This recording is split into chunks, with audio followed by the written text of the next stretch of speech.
Ariketa motx honetan bakarrik galdetzen digute V hau kalkulatzea. Bestineko datu guztia dakigu eta grafika hau ematen digute intensitatearen gora eta berak denbora hau eman da. Eta V kalkulatzeko eta gero ja posible den bateria hauek leku aldatuta baldin badaude, beraien artean hogeita lau voltiko iturritik potentzia pasatzea bestera. Osea, hemen hogeita laukoa jarri, hemen bestea, eta ja posible den pasatzen mendik potentzia. Vale, ikusi ezagun. Lehen da biztia, V ez ezaguna, hau dena ezaguna, beraz.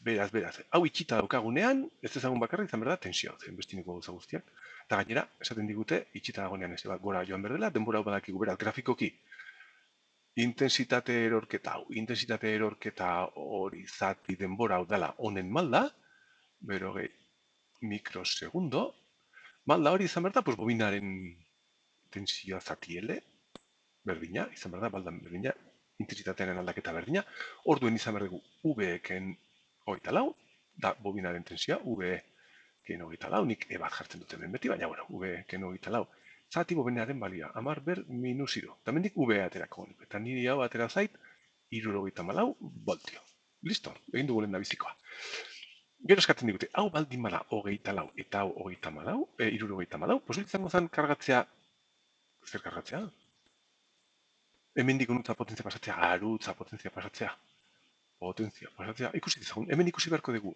Etengailuen bi egoeratan, ze tentsioa positibo eta negatibo edo, bai, diren hor kizkurdura lortzeko eta intensitatea egonkortzeko. Orduen, hau hogeita lau baldin bada, hau itxita dagoenean, hemen izan behar dugu, hogeita lau, ken irurogeita malau, minus berrogeita mar, negatibo.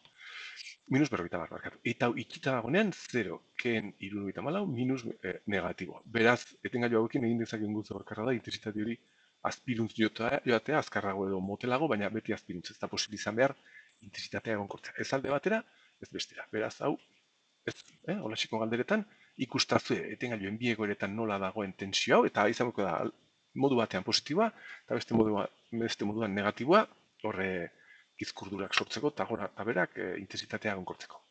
Eta ariketa horrela da, mutxa.